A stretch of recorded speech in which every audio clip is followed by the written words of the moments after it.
एक व्यक्ति ज्योतिष के पास एक समस्या के समाधान के लिए जाता है, लेकिन उसने कभी न सोचा था कि उसे अपने पिछले जन्म की ऐसी बात पता चलेगी जिससे सारे रहस्य से पर्दा उठ जाएगा।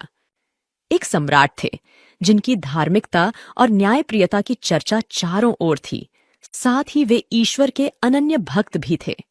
उन्होंने भगवान के लिए एक भव्य मंदिर का निर्माण करवाया और एक विद्वान ब्राह्मण को वहां का पुजारी बनाया। यह ब्राह्मण अत्यंत विनम्र और धर्मनिष्ठ व्यक्ति था, जो कभी राजा से कुछ भी नहीं मांगता था।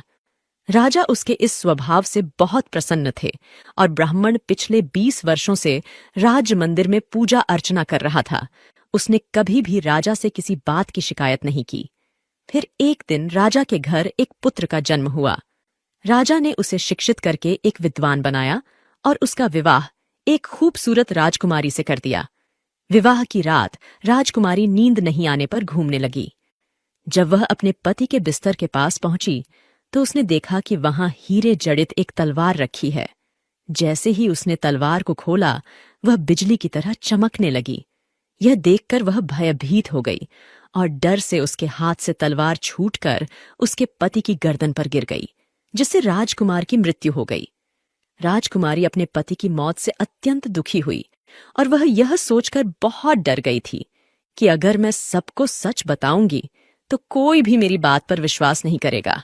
जैसे ही सुबह का उजाला फैला, राजकुमारी ने विलाप करना शुरू किया और बताया कि उसके पति की हत्या हो गई है।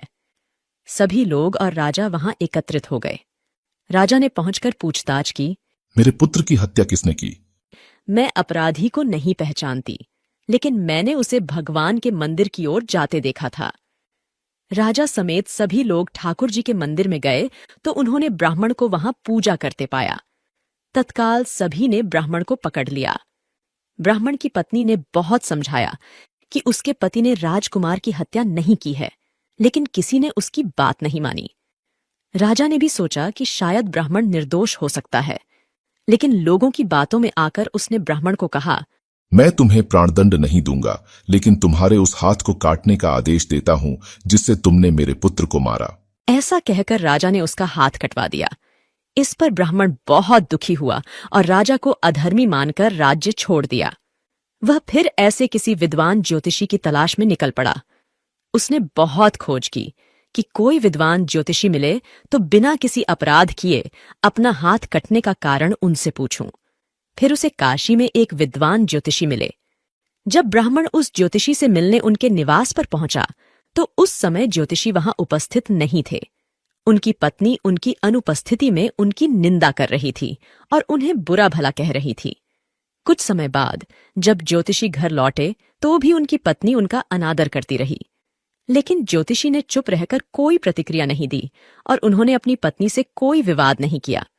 इसके बाद वह अपने आसन पर जाकर बैठे और ब्राह्मण को देखकर उन्होंने पूछा, कहिए ब्राह्मण देवता, आपका यहाँ कैसे आना हुआ?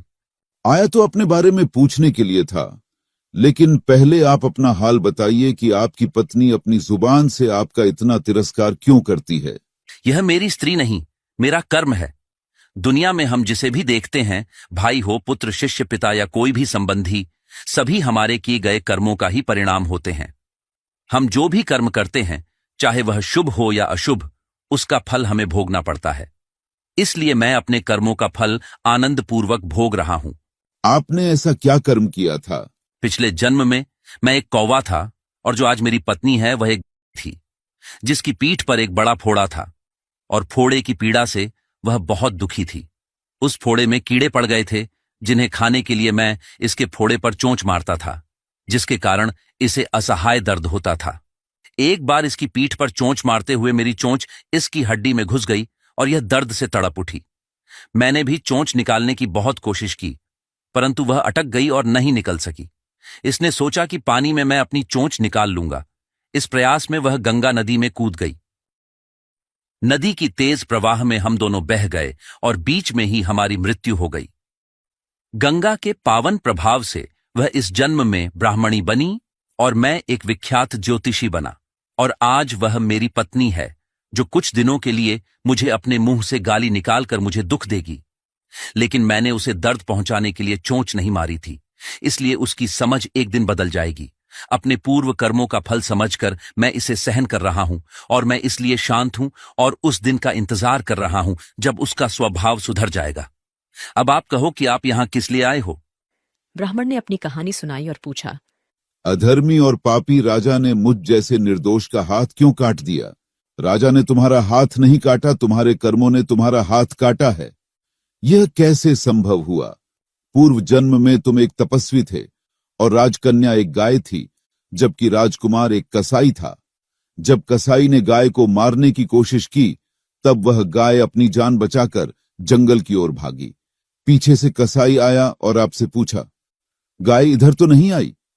आपने जिस तरफ गाय गई थी उस तरफ अपने हाथ से इशारा किया तो कसाई ने जाकर उस गाय को मार डाला। उसी समय एक शेर आया और उसने गाय और कसाई दोनों को खा लिया।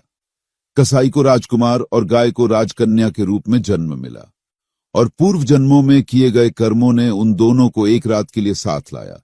क्योंकि कसाई ने गाय को हंसिये से मारा था, इसलिए राजकन्या के हाथों से गलती से तलवार गिरने के कारण राजकुमार का सिर कट गया और वह मर गया। इस तरह कर्म निवृत्त हो गया और तुमने जो हाथ का इशारा किया था उस पाप कर्म ने ही तुम्हारा हाथ कटवा दिया। इसमें तुम्हारा ही दोष है, किसी और का नहीं। ऐसा सोचकर सुखपूर्वक अपना जीवन व्यतीत करो। इस प्रकार ज्योतिषी ने ब्राह्मण को समझाया कि वह और ज्योतिषी दोनों ही अपने पूर्व कर्मों के फल को भोग रहे हैं।